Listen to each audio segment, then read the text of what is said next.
For a long time, if you went to the library in Wilmington, North Carolina, there was one thing you weren't allowed to research. We were refused. We were rejected by the librarian. When I asked about or inquired about 1898, they wanted to know why. I was told that, yes, they had something, but they kept it under lock and key.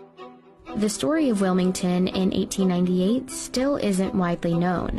What happened here on what's now just this empty patch of grass would radically change racial politics in North Carolina.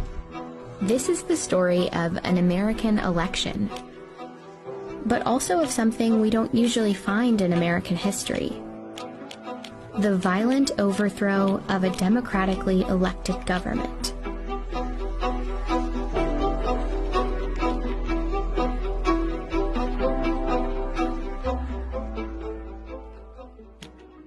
In the late 1800s, Wilmington, North Carolina was the state's largest city. It had a majority black population, and historians today describe it as a rarity in the post-Civil War American South. Wilmington, prior to November 1898, was what the New South could be at the cusp of the 20th century. There was an unusual degree of black prosperity. In Wilmington, there were successful black entrepreneurs, doctors, teachers, but also black elected officials. And for a time, that was true throughout the state. Take a look at the politicians on this poster of the 1889 North Carolina House of Representatives. Here at the bottom are black Republican representatives, some from Wilmington. North Carolina also sent 4 black Republicans to the U.S. Congress between 1875 and 1899. The Democratic and Republican parties of 1898 in many ways occupied opposite parts of the political spectrum than they do today. Most African Americans were voting for the Republican Party, and the Democratic Party was white voters almost exclusively. White supremacy was the central focus of the platform for the Democratic Party. Republicans in North Carolina were successful in part because of a third party called the Populist Party, made up of mostly white farmers fed up with the tough economic times. North Carolina populists joined up with Republicans to form what they called the Fusion Party. And in the elections of 1894 and 1896, the Fusion Party defeated the Democrats in sweeping victories statewide. That meant North Carolina now had a government that shared power between black and white politicians, including a newly elected Republican governor. Together, they moved towards reforms that would favor black Americans and working-class whites. This was something that the Democratic Party folks were simply not going to accept. A multiracial government wasn't just a disappointment for Democrats. It was more like a humiliation. They needed a plan to take back control of the state in the next election. So party leaders like Furnifold Simmons, future U.S. Senator, Charles Aycock, future North Carolina governor, and this man, Alfred Moore Waddell, came up with one: to beat the Fusion Party by luring white populist voters away from their alliance with black voters. Wilmington, with a large black population and a local fusion government in power, would be a focus of their campaign.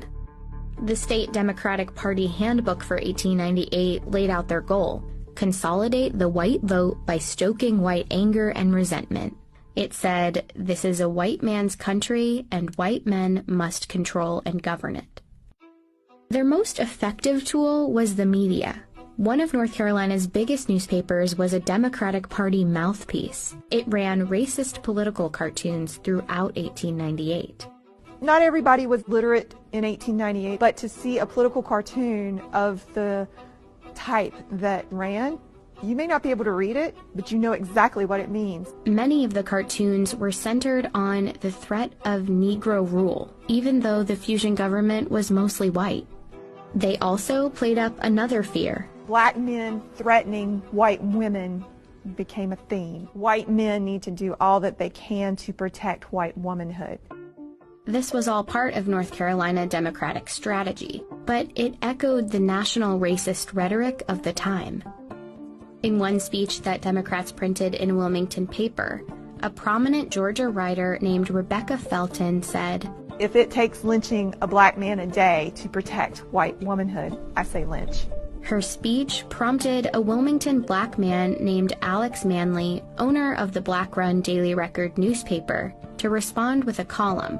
He made a simple observation that, at the time, was shocking. That white women who had liaisons with black men did so voluntarily and enthusiastically. Manly wrote, "Every Negro lynched is called a big burly black brute, when in fact many were sufficiently attractive for white girls to fall in love with them." Manly pretty much said, in a nutshell, sometimes white women choose to be with black men.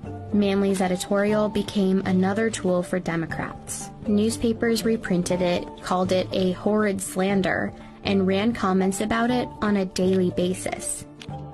It was just a few months before the election, and white voters were angry. By the time the election rolls around on November 8th, black voters, Republican voters, had been thoroughly intimidated here. By all accounts, the elections of 1898 were a sham. The Democratic Party had a paramilitary group called the Red Shirts. They attacked and blocked black residents from voting. At a rally just before the election, Alfred Moore Waddell provoked the crowds. He said, "Negro office holding ought at once and forever be brought to an end, even if we have to choke the current of the Cape Fear River with carcasses." The votes were counted, and the Democrats won. Democratic candidates won every seat they had a candidate up for election in. But some local fusionist politicians remained in power because their seats hadn't been up for re-election, like the white Republican mayor and the Board of Aldermen. And of course, the election did nothing to undo the economic power black folks held in the city. The Democrats had won the election, but their goal of total white supremacist control remained out of reach. And so they engineered what was essentially a coup d'etat. The day after the election, at a gathering for white men in Wilmington, the Democrats unveiled a document called the White Declaration of Independence. It contained an ultimatum. Cynthia Brown, whose descendants were in Wilmington back in 1898, is a historian at her church where there's a preserved copy of the Declaration from the next day's newspaper. "We will no longer be ruled and will never again be ruled by men of African origin." They would strip black men of voting rights. They would give white men a large part of the employment heretofore given to black men. And as for Alex Manly, "We demand that he leave this city forever within 24 hours. The next morning, hundreds of white men marched to the offices of the Daily Record. Manly was gone. He had fled to save his own life. They set the Daily Record building on fire. This is where it once stood. Once the white leadership destroyed Alex Manly's printing press, they destroyed one way in which the African American community in Wilmington could organize itself and keep itself informed. At City Hall, the mayor and Board of Aldermen were forced out. There's 200 armed men in City Hall at the time. They didn't do it of their own free will. And as they resigned, a new member selected by the Democratic Party was voted into office. Waddell, who once threatened to fill the Cape Fear River with black bodies, was the new mayor of Wilmington. Meanwhile, the mob had grown to about 2,000 men, and the violence spilled into the streets. In these photos, X's mark where the first black residents were killed. The stories are that they were dumped into the river, and there are varying stories about how many people were killed. I see 40 to 60 clearly as fatalities as a result of the violence, but I think it was higher. Many black residents hid for days in the swamps and the wooded cemeteries in the city, including Cynthia's great-grandmother. And thousands of other residents fled Wilmington, never to return. Shortly afterward, Democrats printed booklets celebrating a glorious victory, and in the newspapers depicted black residents as the instigators. This image is a gross misrepresentation of what actually happened during 1898. You know, what you see is African American men with guns, not white men with machine guns. The city never regained its black majority population. Jim Crow laws like literacy tests and poll taxes that prevented black people from voting were immediately enacted, and Wilmington's spirit of black opportunity was crushed. Black political representation in the state was over. It would be 90 years until North Carolina elected its next black Congress member. Wilmington did a really great job of covering up a very dark past for a very long time. Over the years, the textbooks on North Carolina's history have struggled to accurately describe what happened in 1898.